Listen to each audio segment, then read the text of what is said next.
Dear students, आज के इस लेक्चर में हम 10वीं क्लास का गणित का दूसरा अध्याय बहुपद की प्रश्नावली 1.2 के दोनों प्रश्न सभी भागों सहित हल करेंगे। तो यहाँ पे पहला प्रश्न है, निम्न द्विघात बहुपदों के शून्यक ज्ञात कीजिए और शून्यकों तथा गुणांकों के बीच के संबंध के सत्यता की जांच कीजिए। तो हमें एक यहाँ पे बहुपद दिया हुआ होगा। बहुपद के सबसे पहले हमें शून्यक ज्ञात करने हैं और शून्यक ज्ञात करने के बाद शून्यकों तथा गुणांकों के बीच जो संबंध है उसकी सत्यता की जांच करनी है हमें। तो पहला पार्ट हम करते हैं। सबसे पहले शून्यक हम ज्ञात करते हैं। तो शून्यक ज्ञात करने के लिए जो बहुपद हमें दिया हुआ है उसके गुणनखंड बनाएंगे हम, और गुणनखंड बनाते समय हमें दो ऐसे पूर्णांक ढूंढने हैं कि गुणा करें उस समय जो है वो एक्स स्क्वायर का गुणांक और अचर पद के गुणा के बराबर हो, यानी यहाँ 1 है, यहाँ -8 है। गुणा करें तो -8 आए और जोड़ करते हैं तो उस समय क्या आना चाहिए, उस समय आना चाहिए x का जो गुणांक है वो -2। तो ऐसे दो पूर्णांक ढूंढने हैं। गुणा करें तो -8 आए और जोड़ करें तो -2 आए। तो ऐसे दो पूर्णांक कौन कौन से हो सकते हैं, देखो -4 और +2 अगर मैं करता हूँ तो गुणा की तो -8 आया, जोड़ किया तो -2 आया। तो ये हम 8वीं क्लास से करते आ रहे हैं। तो ये आपको गुणनखंड बनाने आने चाहिए।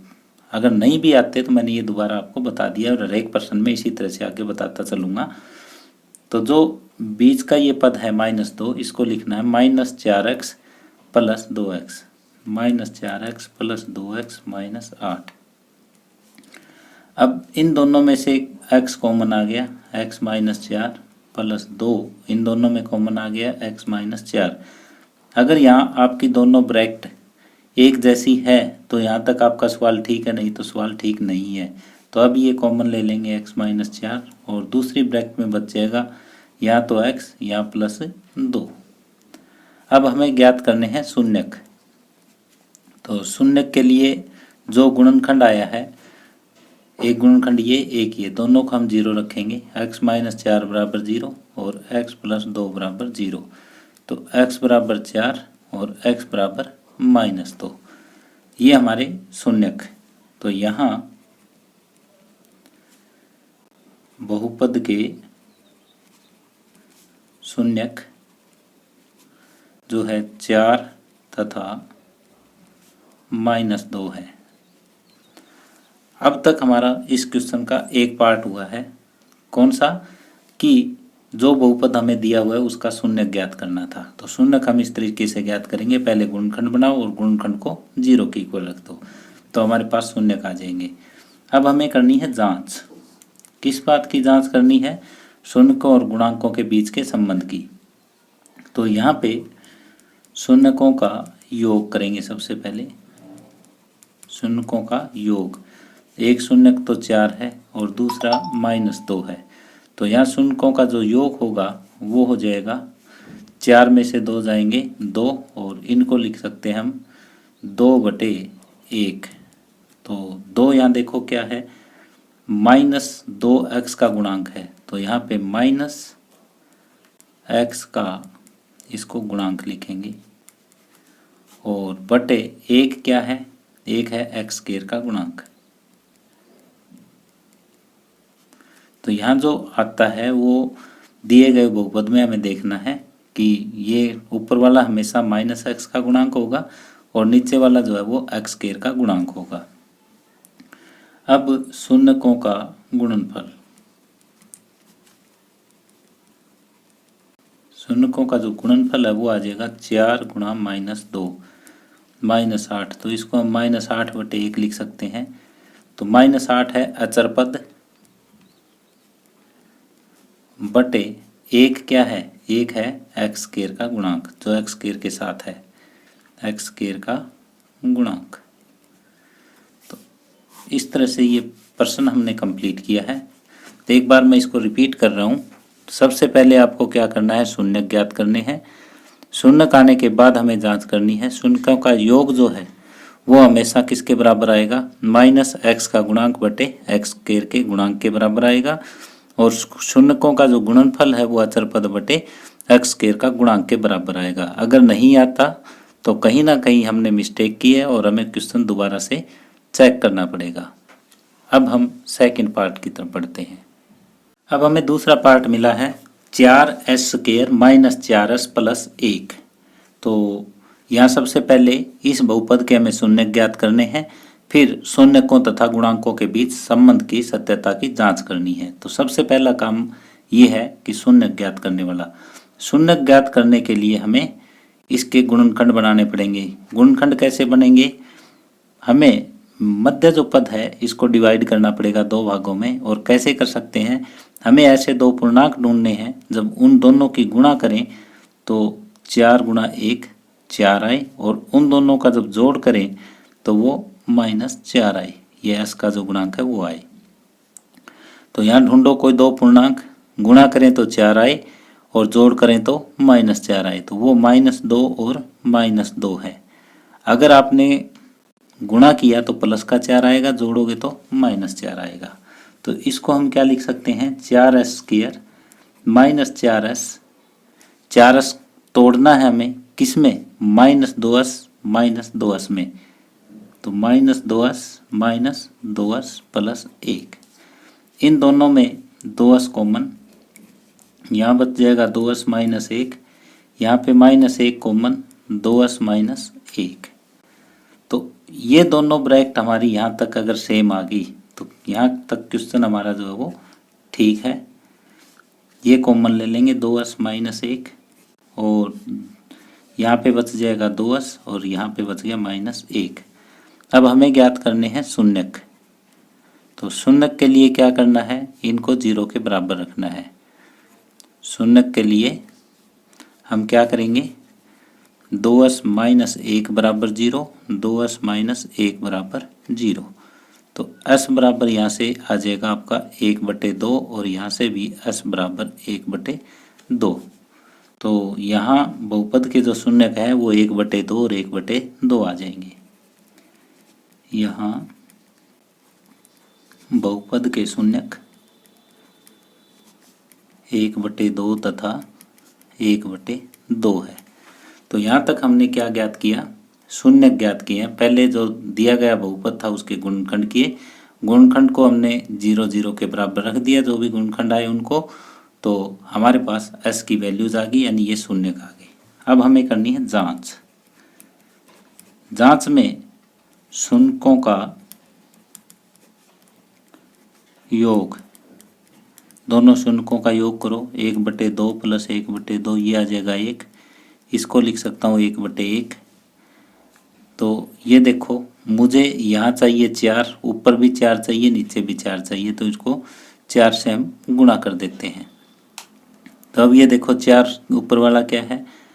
s का गुणांक है विद नेगेटिव, माइनस s का गुणांक, और नीचे वाला 4 क्या है? ये s² का गुणांक, s² का गुणांक है ये।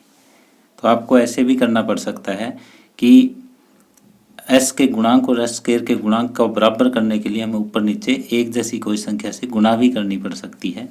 अब शून्यकों का गुणनफल, तो पहला शून्यक 1/2 है, दूसरा भी 1/2 है, तो ये हो जाएगा 1/4। तो 1 क्या है? 1 हमारे पास अचर पद है, और 4 जो है वो s² का गुणांक है। तो यहाँ पे एक नई चीज ये आई थी कि यहाँ गुणा करके हमें ये बराबर करना पड़ा था। तो इस तरह से बराबर करने के लिए हमें गुणा भी करनी है, क्योंकि ये जो जांच करनी है, योग जो है माइनस s का गुणांक बटे s² का गुणांक ये आएगा। तो इसको बराबर करने के लिए हमने 4 से गुणा की। तो इस तरह से भाग नंबर 2 कंप्लीट हुआ। अब तीसरा भाग हमें दिया है 6x² माइनस 3 माइनस 7x। तो इस टाइप से अगर हमें बहुपद दिया है तो उसको मानक रूप में लिखेंगे। मानक रूप ये होता है कि पहले सबसे बड़ी पावर, फिर उससे छोटी पावर, फिर अचर पद।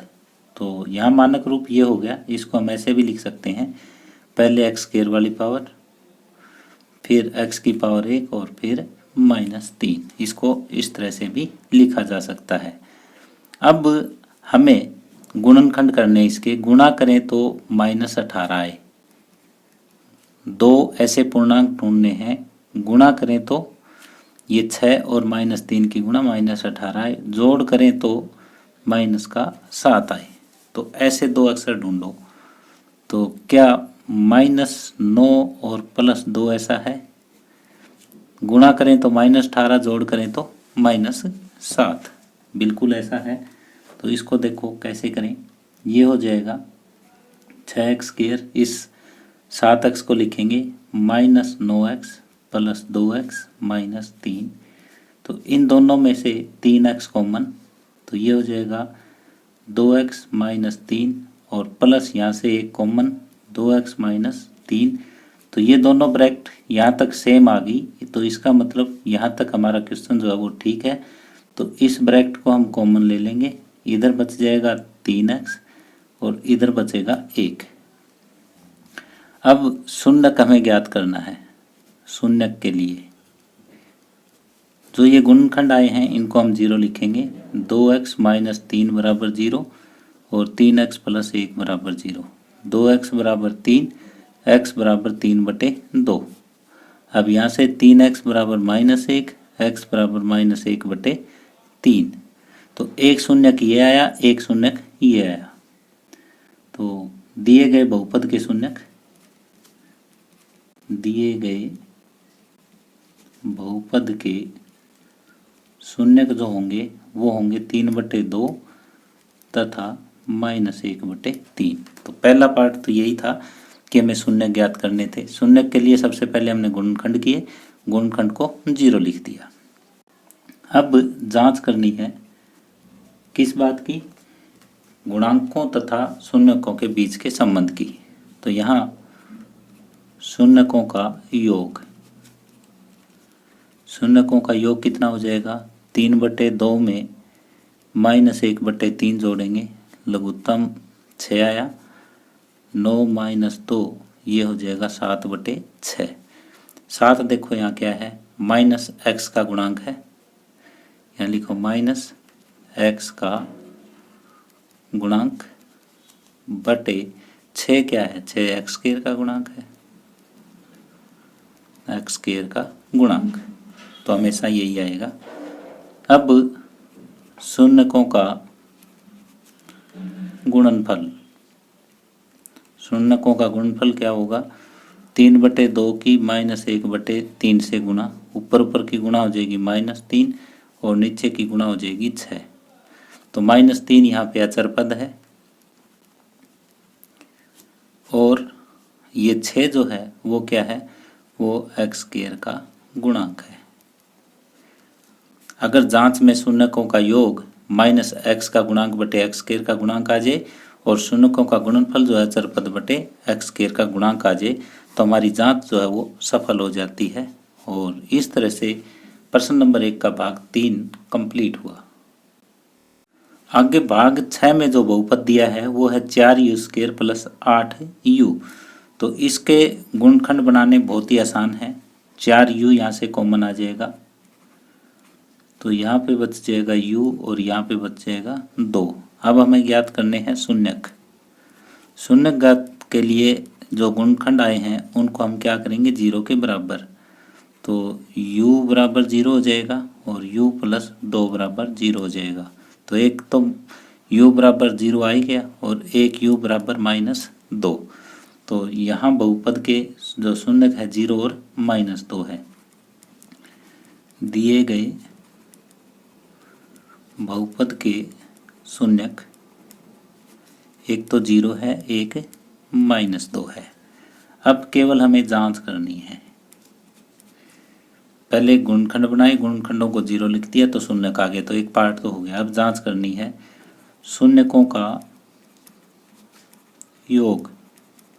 शून्यकों का योग करें तो 0 में -2 जोड़ेंगे तो ये -2 हो जाएगा और इसको -2/1 भी लिखा जा सकता है। लेकिन यहाँ तो 8 और 4 है तो 4 से ऊपर गुणा करनी पड़ेगी, 4 से नीचे करनी पड़ेगी। -8/4 4। क्यों? क्योंकि ऊपर भी हमने 4 से गुणा कर दिया और नीचे भी 4 से गुणा कर दिया। तो ये क्या हो जाएगा? ये हो जाएगा माइनस u का गुणांक, x है तो x का गुणांक, u है तो u का गुणांक, s है तो s का गुणांक। जो भी हमें बहुपद जिस रूप में दिया है उसमें जो पावर 1 वाला है उसका गुणांक आ जाएगा, और यहाँ नीचे 4 जो है वो u स्क्वायर का गुणांक हो जाएगा। अब दूसरा है शून्यकों का गुणनफल। शून्यकों का जो गुणनफल है वो क्या हो जाएगा? 0 गुणा माइनस, तो ये हो जाएगा 0, और इसको मैं 0/4 भी लिख सकता हूँ। तो यहाँ अचर पद कोई है ही नहीं, तो इसका मतलब 0 है, तो इसको अचर पद बटे u स्क्वायर का गुणांक। यहाँ देखो ये एक नई चीज़ आई है कि 0 आ गया। मोस्टली हम क्या लिखते हैं? 0/1 लिखते हैं, लेकिन यहाँ हमें 4 चाहिए तो हम 0/4 लिखेंगे, ताकि शून्यकों का गुणनफल जो है वो अचर पद बटे u स्क्वायर का गुणांक आ जाए। तो इस तरह से चौथा पार्ट कंप्लीट हुआ।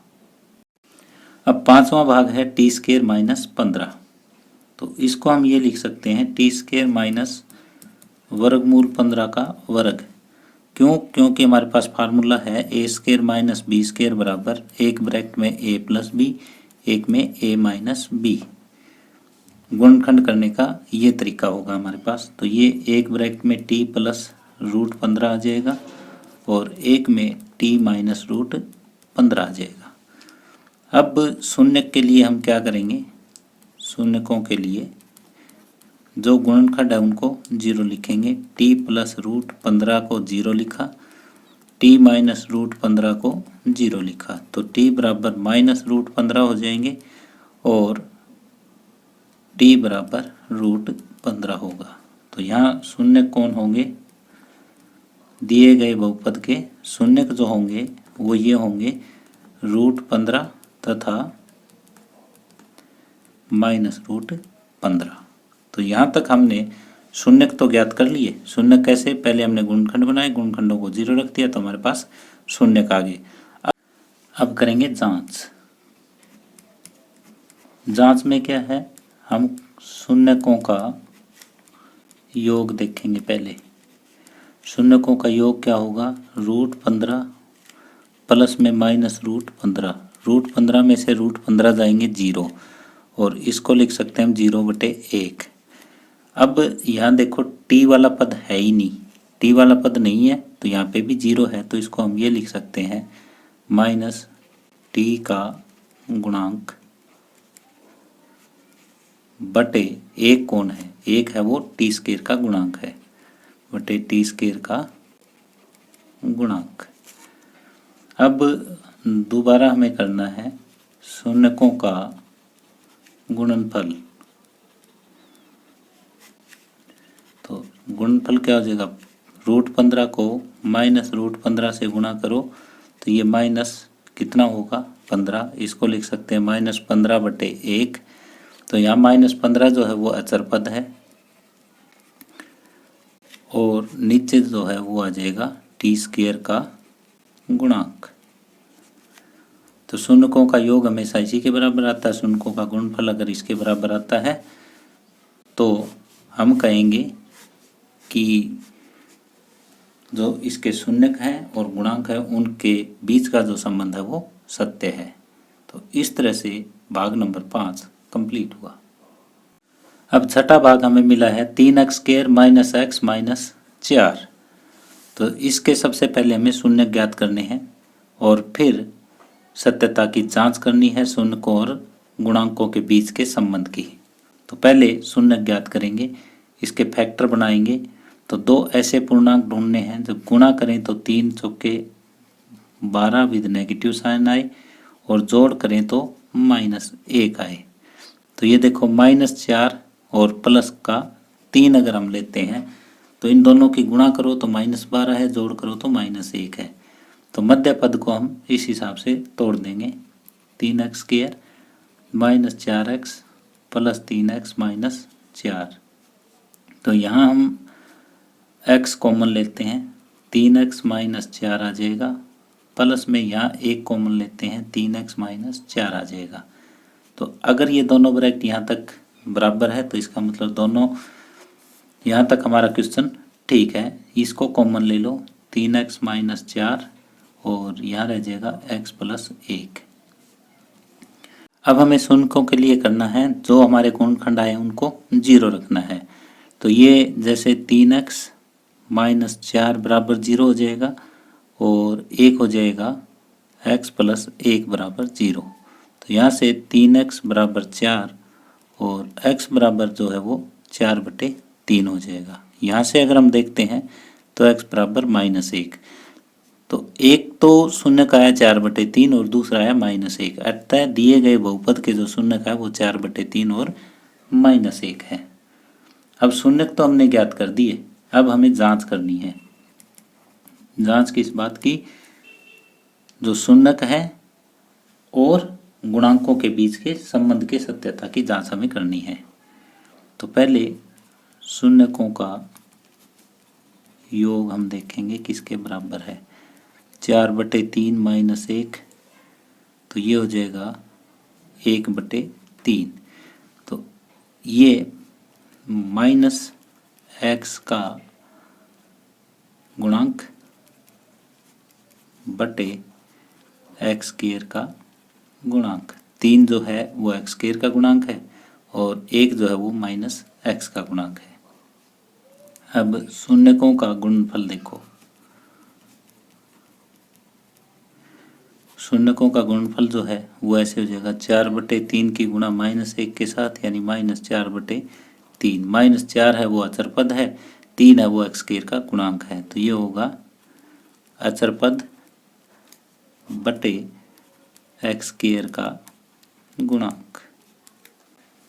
तो इस तरह से हमने सत्यता की जांच की। अगर शून्यकों का योग जो है वो इसके बराबर आए, शून्यकों का गुणनफल जो अचर पद बटे x स्क्वायर का गुणांक आए, तो इसका मतलब जो रिलेशन है शून्यकों और गुणांकों के बीच में वो सत्य है। तो इस तरह से प्रश्न नंबर 1 का भाग नंबर 6 कंप्लीट हुआ।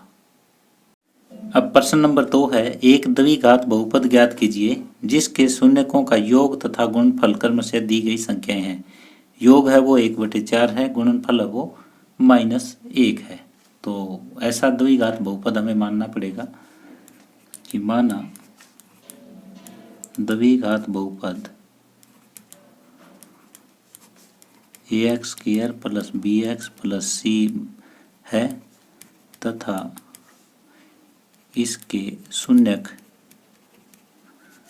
अल्फा तथा बीटा है। तो यहाँ पे अल्फा प्लस बीटा ये हमें दे रखा है 1/4 और मूलों का योग किसके बराबर होता है? -b/a और मूलों का गुणनफल हमें दिया हुआ है वो -1 और ये होता है c/a। अब ये देखो, यदि a के बराबर हम क्या मान लें? 4 मान लें। माना a बराबर 4 तो -b/a बराबर 1/4 है। a को हमने क्या मान लिया? 4। तो इसका मतलब -b/4 बराबर 1/4। ये 4 से 4 कट जाएगा, b की कीमत क्या आ जाएगी? -1 आ जाएगी। अब c देखो, c/a बराबर, ये देखो अल्फा बीटा क्या है हमारे पास? गुणनफल 1 है। तो c/a बराबर -1, a की कीमत हमने मान ली 4, तो c/4 बराबर -1, तो c की वैल्यू आ जाएगी -4। अब हमारे पास a भी आ गया, b भी आ गया और c भी आ गया। यानी इनमें से a को हमें पहले मानना है, फिर b का मान ज्ञात कर लो और c का मान ज्ञात कर लो। तीनों मान आने के बाद हम यहाँ पे भर देंगे। तो यहाँ अभीष्ट बहुपद होगा, कौन सा होगा? a की जगह हमने 4 मानना है, b जो है -1 आया है और c जो है -4 आया है। ये अभीष्ट बहुपद होगा। तो जो यहाँ नीचे है वो हमने a के बराबर मान लिया था ताकि b की वैल्यू आ जाए और c की भी आ जाए हमारे पास। अब भाग नंबर 2 है, हमें एक ऐसा द्विघात बहुपद ज्ञात करना है जिसके शून्यकों का योग जो है वो वर्गमूल 2 और शून्यकों का गुणनफल 1/3 है। तो जब भी हमें बहुपद ज्ञात करना है तो उसके लिए हम ये मानेंगे कि माना द्विघात बहुपद जो है वो ax² plus bx plus c है तथा इसके शून्यक जो है वो कौन कौन से हैं, अल्फा तथा बीटा है। ये हमने शून्यक मान लिए यहाँ पे। अब शून्यक के बाद शून्यकों का योग जो है वो वर्गमूल 2 हमें दिया हुआ है और इधर से होता है -b/a। शून्यकों का गुणनफल जो है वो हमें 1/3 दिया है और इसका अर्थ है कि c/a। तो ये मैं आपको बहुत बार बता चुका हूँ। जो शून्यकों का योग है वो -b/a होता है और शून्यकों का गुणनफल जो है वो c/a। इसमें माइनस लगता है, इसमें नहीं लगता। अब एक के नीचे कुछ नहीं है, दूसरे के नीचे 3 है, तो a के बराबर आप 3 मान लो। माना a बराबर 3 है तो यहाँ से c का मान निकल जाएगा, यहाँ से b का हो जाएगा -b/a की जगह क्या लिखोगे आप, 3 बराबर वर्गमूल 2। तो यहाँ से -b बराबर 3 वर्गमूल 2 और b की वैल्यू आ जाएगी -3 वर्गमूल 2। अब c/a है और ये 1/3 के बराबर है, तो c/a की जगह 3, 1/3 के बराबर, 3 से 3 कट जाएगा और यहाँ से c जो है वो 1 आ जाएगा। अब a का मान आया हमारे पास, b का मान है और c का मान है, तीनों मान यहाँ रख देंगे तो वो अभीष्ट बहुपद आ जाएगा। अभीष्ट बहुपद होगा, कौन सा होगा, a की जगह देखो क्या है, 3 है, 3x², b की जगह -3 वर्गमूल 2x और c की जगह 1। ये अभीष्ट बहुपद होगा हमारे पास। तो a के बराबर हम यहाँ से डिसाइड करेंगे, जैसे यहाँ कुछ नहीं है इसके नीचे, यहाँ 3 है तो a के बराबर 3 रख लेंगे ताकि c का भी मान हमारे पास आ जाए और b का भी आ जाए। तो इस तरह से दूसरा भाग कंप्लीट हुआ। अब तीसरा भाग है, हमें एक ऐसा द्विघात बहुपद ज्ञात करना है जिसके शून्यकों का योग 0 है और शून्यकों का गुणनफल वर्गमूल 5 है। तो हम वो द्विघात बहुपद मान लेते हैं कि ax² plus bx plus c है और इसके शून्यक जो है वो अल्फा तथा बीटा है। तो शून्यकों का योग इधर से अल्फा प्लस बीटा हो जाएगा और ये है 0 -b/a होता है। अल्फा बीटा गुणनफल हमें वर्गमूल 5 दिया है और ये होता है c/a। तो यहाँ देखो इसके बटे में भी 1 है, इसके बटे में भी 1 है, तो a को 1 मान लेते हैं। माना a बराबर 1, तो -b/1 बराबर 0 है, तो -b है वो 0 हो जाएगा, b की वैल्यू 0 हो जाएगी। अब यहाँ से c/a के बराबर यानी c/1 के बराबर वर्गमूल 5 है, तो इसका मतलब c जो है वो वर्गमूल 5 होगा। तो हमारे पास a का भी मान है, b का भी मान आया और c का भी मान आया। तो अभीष्ट बहुपद जो होगा वो ये होगा, यहाँ पे मान भरो a b c का। a जो है वो 1 है तो x² प्लस में 0, ये 1 इंटू x², 0 इंटू x और प्लस में c की जगह वर्गमूल 5। तो इसको हम ये लिख सकते हैं x² प्लस वर्गमूल 5। यहाँ हमारे पास ये एक ऐसा बहुपद आ गया जिसके शून्यकों का योग जो है वो 0 है और शून्यकों का गुणनफल जो है वो वर्गमूल 5 है। तो इस तरह से प्रश्न नंबर 2 का भाग 3 कंप्लीट हुआ।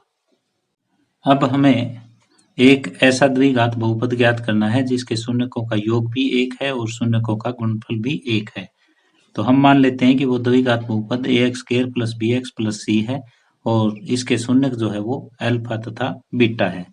तो यहाँ अल्फा प्लस बीटा ये शून्यकों का योग हो जाएगा, ये है हमारे पास 1 और इसको हम लिख सकते हैं -b/a। शून्यकों का जो गुणनफल है वो भी 1 है और इसको लिख सकते हैं c/a। अब ये भी बटे में 1 है, ये भी बटे में 1 है, तो a को 1 मान लेते हैं। माना a बराबर 1, तो ये -b/1 बराबर 1 है, तो इसका अर्थ ये हुआ b की वैल्यू -1 और c/1 बराबर 1 है, इसका अर्थ है c बराबर 1। तो a का मान भी हमारे पास, b का भी और c का भी है। अब इस द्विघात बहुपद में हम भर देंगे तो हमारा अभिष्ट बहुपद आ जाएगा। तो अभिष्ट बहुपद होगा कौन सा, a की जगह 1 एक्स स्क्वायर माइनस 1 एक्स और प्लस 1, यानी कि x square minus x plus 1, ये अभिष्ट बहुपद है। इसके शून्यकों का योग भी 1 है और शून्यकों का गुणनफल भी 1 है। अब आगे 5वां भाग है, हमें एक ऐसा द्विघात बहुपद ज्ञात करना है जिसके शून्यकों का योग -1/4 तथा शून्यकों का गुणनफल 1/4 है। तो ऐसा द्विघात बहुपद हम मान लेते हैं कि ax² plus bx plus c है और इसके शून्यक है वो अल्फा तथा बीटा है। तो अल्फा प्लस बीटा शून्यकों का योग ये -1/4 और इसको हम लिख सकते हैं -b/a। शून्यकों का गुणनफल भी हमें 1/4 दिया हुआ है और इसको लिख सकते हैं c/a। अब यहाँ पे भी 4 है, यहाँ पे भी 4 है, तुम a के बराबर 4 मान लेते हैं। माना a बराबर 4, तो -b/4 बराबर -1/4, तो 4 से 4 कट जाएगा, -b बराबर -1 और b बराबर आ जाएगा 1। अब c/4 बराबर 1/4, तो 4 से 4 कट जाएगा, c की वैल्यू 1 आ जाएगी। अब a का मान भी है, b का मान भी है, c का मान भी है, यहाँ भर दो, अभिष्ट द्विघात बहुपद आ जाएगा। अभिष्ट द्विघात बहुपद होगा, क्या होगा, a की जगह 4 एक्स स्क्वायर, b की जगह 1 और c की जगह 1, यानी कि 4x square plus x plus 1, ये अभिष्ट द्विघात बहुपद हुआ जिसके शून्यकों का योग -1/4 है और शून्यकों का गुणनफल 1/4 है। अब छठा भाग है, शून्यकों का योग हमें 4 दिया हुआ है और शून्यकों का गुणनफल 1 दिया हुआ है और हमें एक ऐसे द्विघात बहुपद की रचना करनी है जो इन कंडीशन को पूरा करता हो। तो वो ऐसा द्विघात बहुपद हम मान लेते हैं। माना द्विघात बहुपद ax² plus bx plus c है तथा इसके शून्यक अल्फा तथा बीटा है। तो यहाँ पे अल्फा प्लस बीटा ये शून्यकों का योग है 4, इसको हम लिख सकते हैं -b/a। शून्यकों का गुणनफल हमें दिया हुआ है 1, इसको लिख सकते हैं c/a। अब नीचे देखो 1 1 है दोनों में, तो माना a बराबर 1, तो -b/1 बराबर 4 है, तो b की वैल्यू आ जाएगी -4 और c/1 के बराबर 1 है, तो c की वैल्यू 1 आ जाएगी। अब अभिष्ट द्विघात बहुपद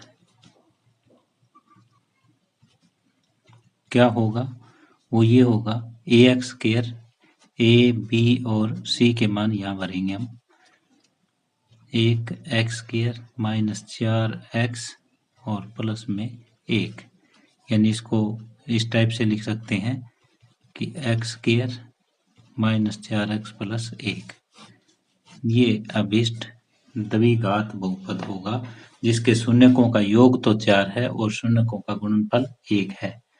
तो आज का लेक्चर हम यहीं समाप्त कर रहे हैं। डियर स्टूडेंट्स, यदि आपको ये वीडियो पसंद आई हो तो प्लीज़ इसे शेयर करें और लाइक करें। यदि आपने इस चैनल को अभी तक सब्सक्राइब नहीं किया है तो प्लीज़ इसे सब्सक्राइब कर लें। धन्यवाद।